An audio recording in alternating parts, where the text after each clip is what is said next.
Welcome to the Life by Design podcast, where Jessilyn and Brian Persson, struggling to align your financial goals or confidently invest in real estate as a couple? That's why we created this podcast and the Riches, Relationships, and Real Estate program to help you build wealth and strengthen your relationship. Visit weekendwealth.ca to take our quiz and discover your real estate investor type. Let's create the life you deserve together. In today's episode, we're discussing a few of the tax advantages you can access when it comes to real estate investing. For us, taxes are our number one household expense, above our mortgage or any other category of expenses. In Canada, we would assert it is the same for everyone. So if you can reduce that expense via real estate and create an investment at the same time, you should definitely do so. First, a quick disclaimer. This episode is for informational purposes only and should not be considered tax advice. The insights shared are based on our personal experiences and may not suit everyone's situation. We strongly encourage you to consult a qualified tax professional before making any financial decisions. So the first one we want to chat about is your personal resident mortgage, because most people are homeowners and they have a mortgage and their goal is to pay it down and be mortgage free. But as we've discussed in other episodes, there are things you can do with that mortgage that will create an asset and passive income for you instead of just sitting on something that is considered a liability. Yeah, and it's considered a liability because you're paying for it with after-tax dollars. Your renters are not paying for it. No one else is paying for that mortgage for you. So how do you turn your mortgage on your personal residence from a liability to an asset? Well, in Canada, the tax law allows you to borrow money and put it into an investment which has the likelihood of creating cash flow. And when you borrow that money, you can write off the interest of what you've borrowed. So if you borrow money from your personal residence, i.e. your mortgage, then you can write off the interest of that mortgage when you invest it. So for us, we chose one of the simpler strategies just to keep our life simple. And that is every once in a while, when the mortgage gets paid down enough, we will borrow a lump sum of money from our mortgage and we will put it into an investment. And that way we have a single transaction. We have one borrowed chunk of money and we have one invested chunk of money. And it is very, very easy to keep that paper trail clean for the revenue agency. And if an audit comes our way, we have no problem with it. Right. So we, just to maybe dig just a little bit deeper, we obviously have a house and a mortgage that we had originally anticipated paying down. And we've shared this multiple times that we were, I think, 1, maybe 2 months shy of being mortgage free. When we decided we want to refinance, we're going to pull money out and buy another property or two in this case. And so we pulled it out. We did a HELOC, so a home equity line of credit, and we pulled out a lump sum and bought a property. And like you said, keep the paper trails clear. And then we were able to write off the interest against the lump sum we borrowed.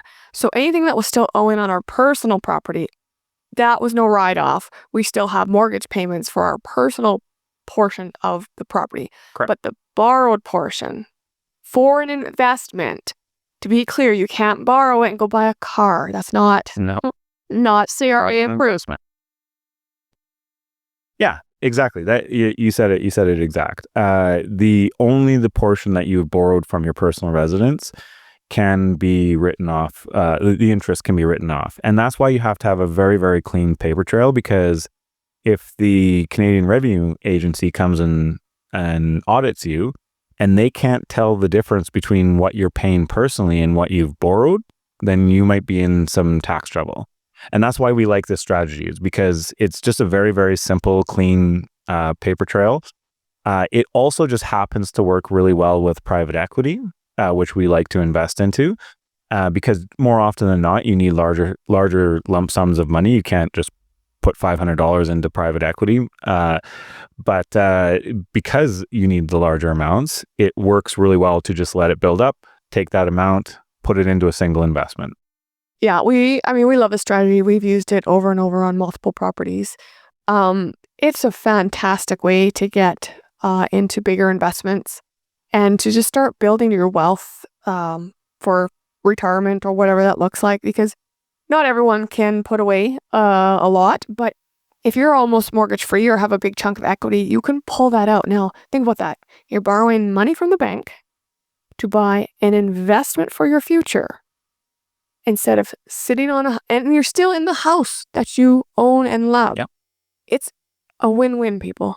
Yeah. One of the biggest mental hurdles for people with this strategy in general is that they don't want to pay any more on their mortgage than they have to.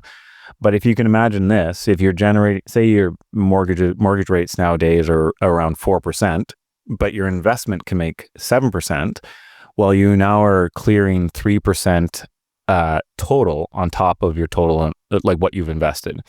Plus the interest that you are paying, that 4% of interest that you have to pay against your personal residence is tax deductible. So if you're in a nominal tax bracket of 30 to 40%, well, that interest gets deducted by whatever amount of interest you paid per year against 30 or 40% of your personal tax. And so you've saved money on your personal taxes and you've gained a 3% interest advantage on your investment. So it's win-win everywhere, but the hurdle is that you do have to pay interest on your personal residence now, and that's sometimes a little bit too much for people to handle, and it might not be the right strategy for you if you can't get your head around that. Yeah, but it's a great way to force yourself into saving, investing, and building your wealth. It can. So definitely something to look into. Something else we do ourselves and talk about is what we call return of capital. Yeah. Again, consult your tax professional, because return of capital can get complex. But at its very, very simplest explanation, you basically are putting money into an investment, which is then treated as if that money was lent to the investment and not necessarily invested. So when you lend money, that money is then returned to you. So the borrower gives it back. That's a highly oversimplistic explanation of it.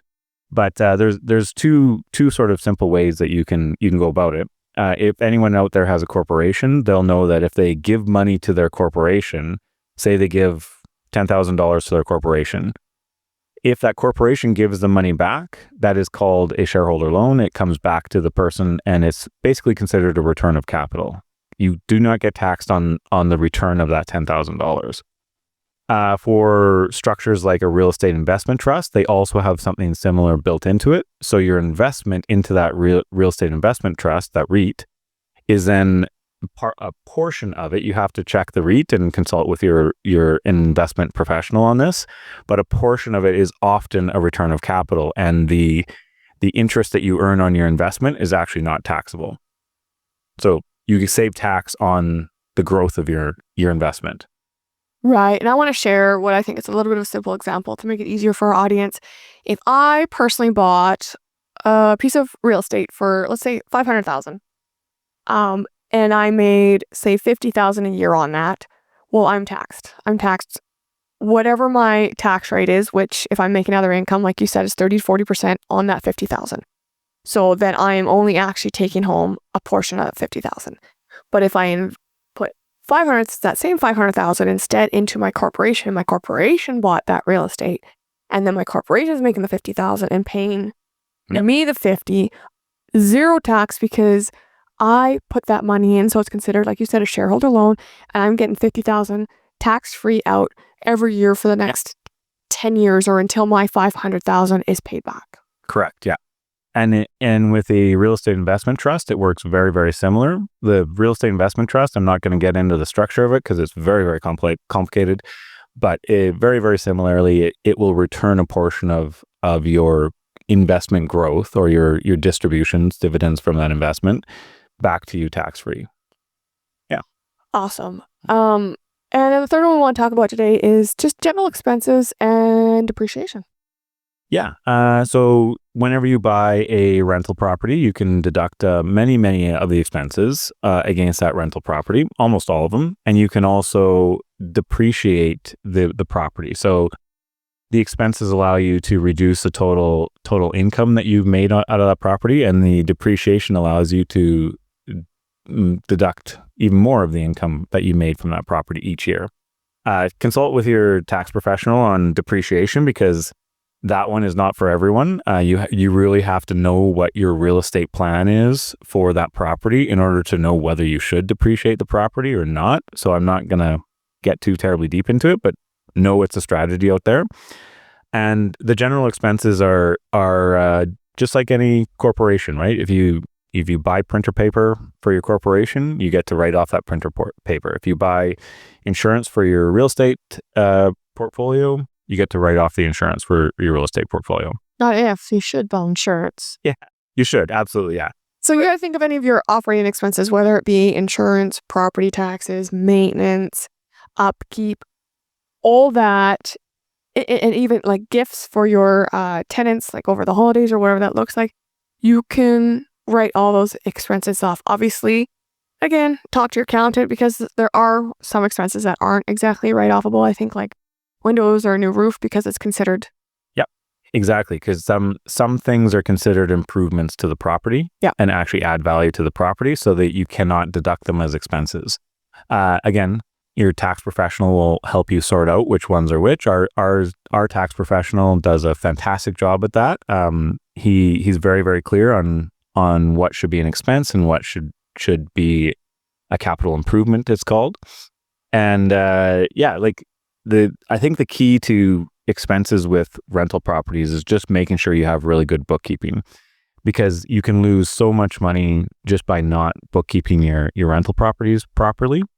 One of our mentors, Don Campbell, always used to say his wife did the bookkeeping, and he would often be very lazy with his receipts, and she would ask him, if you saw a $20 bill lying on the street, would you pick it up? And he'd be like, yeah. Then why are you throwing out your receipts? Because you're throwing out a $20 bill. So true. Yeah. And so if you have really clean bookkeeping, really, really tight bookkeeping, then you will do really well with your rental properties through expenses. You can very often deduct your income to a very low taxable amount, and your real estate portfolio in general will perform better. Right. And then, as discussed a little earlier, mortgage interest, you can deduct that on any of your real estate properties. Yep. Yeah, exactly. Yeah. And one of the nice things about real estate, especially for us in our stage of the game where we've been doing it for a number of years, we can now very cleanly borrow from our real estate properties and invest into other things. And there's no muddying of the waters in that, like it is with your personal residence. So I want to be very clear on that. Like your real estate portfolio is not the same kind of mortgage. It might be with the same bank, but they're not the same kind of thing. Do not perform the same maneuvers between your personal residence and your real estate portfolio. So for us, we were able to borrow from our real estate portfolio and buy other real estate, and we could write off both sets of interest. Awesome. I know we talked about a few different strategies for tax advantages, and we keep saying talk to your accountant, because there are more. I mean, obviously you can Google some of these strategies, but in the end, we still advise talking to your tax accountant. And if your tax accountant isn't familiar with real estate investing, we'd recommend getting an accountant who is, because they just have different ways of looking at things and a different understanding. And to wrap this one up, I know this one's short and sweet because, well, it's taxes. My takeaway today is, again, talk to your accountant about the different tax advantages and know what you're getting into before you do the work. Yeah, my takeaway is that we mentioned kind of off the hop of the episode here, taxes are generally your number one expense for your household. So it is your responsibility to make sure that expense is as low as possible. So focus your energies on your taxes and pay less tax. Thanks so much for tuning in. Listen for more real estate investing stories in the next episode of the Life by Design podcast. Before you go, don't forget to visit weekendwealth.ca to take our quiz and discover what type of real estate investor you are. We release new episodes every 2 weeks, so be sure to hit that subscribe button on your favorite podcast app. Thank you for joining us on this journey to create your life by design. Thanks again for listening. It's been a pleasure being with you today.